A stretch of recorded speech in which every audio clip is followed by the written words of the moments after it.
Greetings, my name is Tim Johnson. This is Recovery, Strength, Hope and Courage. Originally, it was my opiate addiction, many years, that drew me onto these channels and Ryan Donnelly. But this, for a lot longer than that, was dependent on alcohol. And there's a couple of things that have spurred me on to make this video.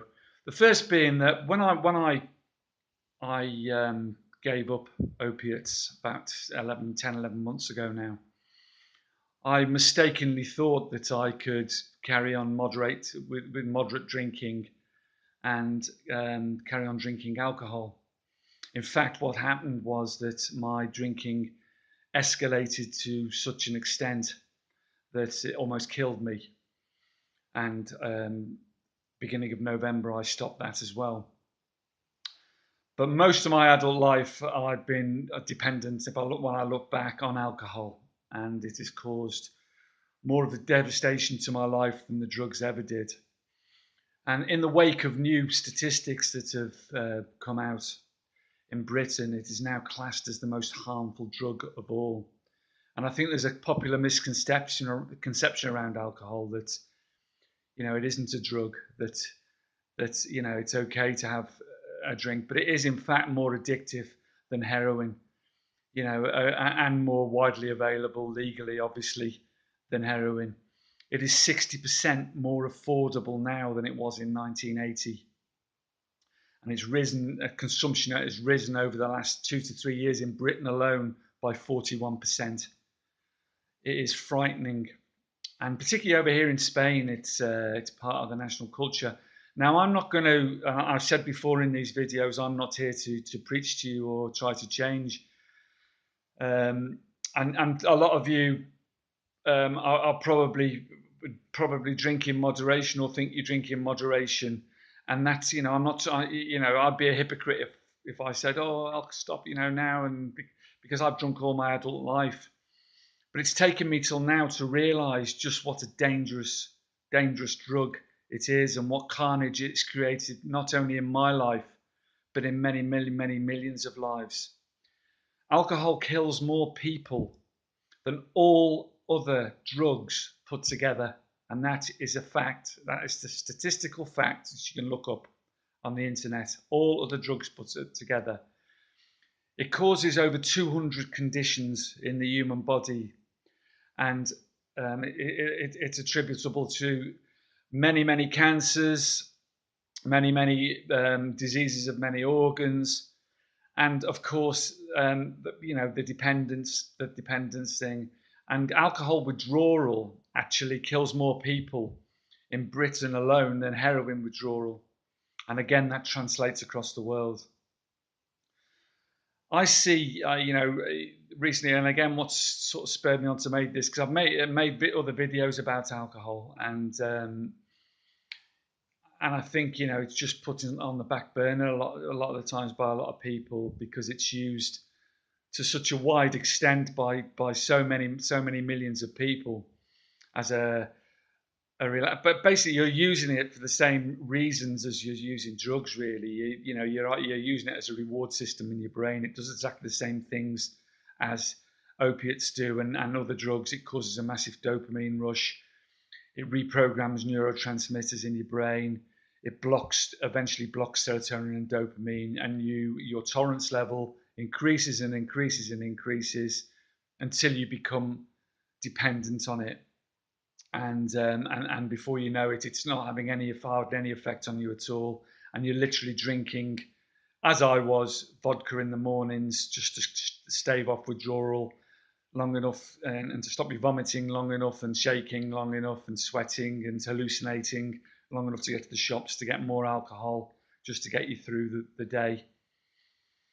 There's a documentary called and I suggest it's on YouTube. It's on a channel called BBC Three, and it's entitled "Alcohol: Britain's Most Harmful Drug." And I suggest everyone on these channels that has had issues with addiction watches this documentary because it is shocking. In most hostels now in Britain, they're actually whereas you when you go into rehab and that, you get your meds and stuff initially when you go in, when you're detoxing to you know, your Suboxone or your Subutex or whatever, you know, or your Valium or your sleeping tabs or whatever it is to stave off, you know, your withdrawal or help you through with your detox and withdrawal. They're actually issuing now in most hostels, certainly in the Thames area of London and most other major cities, alcoholics are being issued with cans of strong lager at 8 o'clock in the morning and having to sign for them like their medication. It is absolutely shocking, and it has reached epidemic proportions in Britain and is reached, you know, all across the world. I'm just using Britain as an example because it was on this documentary. Now, I volunteer over here for the Angels of the Night charity, and I suppose now I've been free from alcohol for 8 9 months now, um, and I've realised what harm it was doing me and how much better I feel mentally, spiritually, and physically, and in every way now. I see now how it was harming my life and how it was killing me and how it affected my relationships and my job and everything over the years. It devastated everything. It was responsible, probably more so than the opiates. I mean, they're both a symptom of each other, really, you know. And I see in the Angels in the Night charity, I see every single week, I see the issues that alcohol is creating and the shambling wrecks of people in their 20s, 30s, 40s, 50s, whatever it is, the shambling wrecks of people withdrawing, you know, from alcohol during the day and or drunk and the effects of alcohol, and it's ripped their whole lives apart. It's taken everything from them. It's taken their relationships, their jobs, their money, their dignity, their self respect, their lives, their health.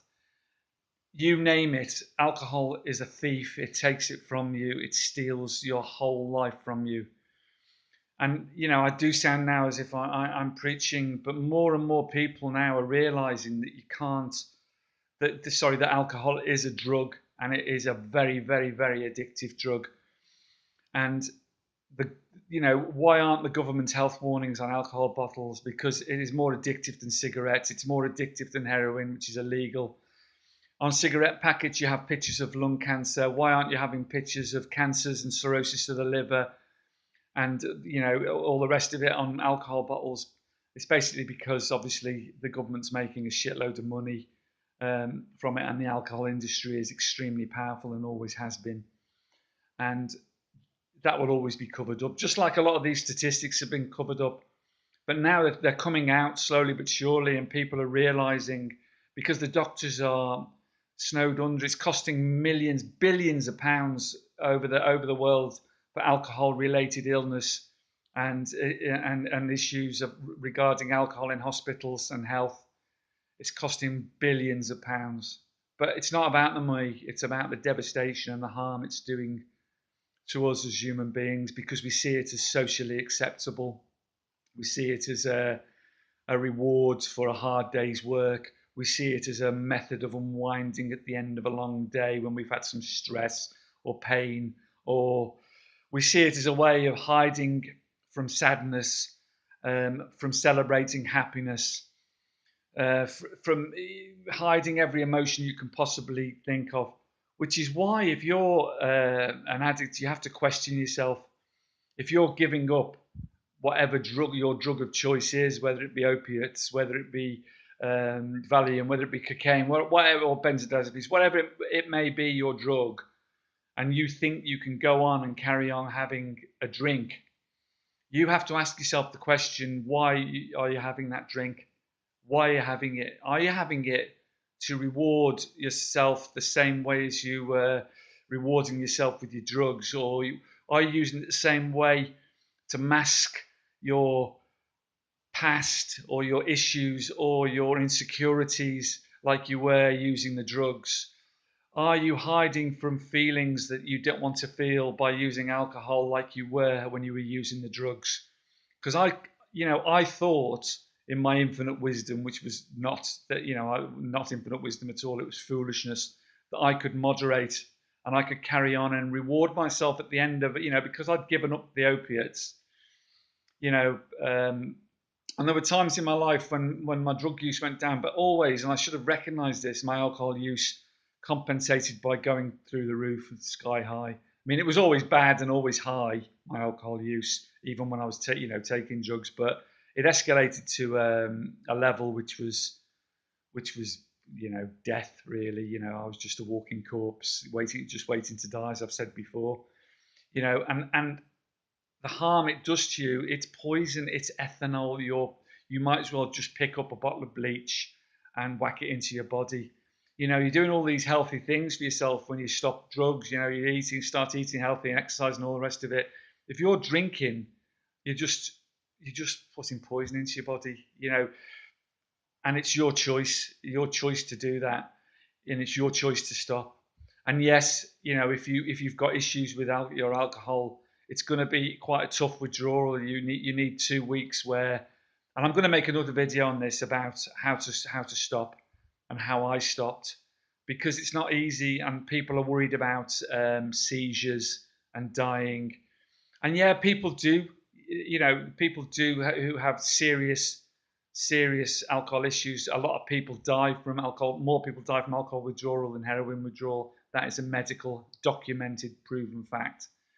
But before you do it, you always would go to the doctor. Before you stopped it, if you were really heavily drinking, you'd go to the doctor and you'd get his advice before you stopped. Don't just stop. Always go and speak to someone about it first, and get their advice either, and do the same as with drugs. Either taper down and over a longer period of time, or get some help from the doctor, i.e. go into a detox clinic or get benzodiazepines. I don't recommend taking benzodiazepines or any other drug, sleeping tablets included. I just think you should get the doctor's advice, and if he thinks you should taper, do that, and come off safely, and make sure you've got plenty of support around you when you do that, and people you can contact if things are going where they're for you. But sometimes people do need to lean on the diazepam, etc. And sometimes doctor will prescribe it if he thinks you're in any sort of danger.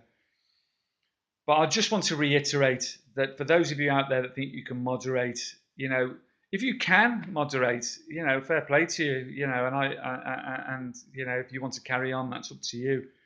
But I just feel it's, I see the devastation every week even over here in Spain, the land of dreams. There's more expat alcoholics over here than anywhere else.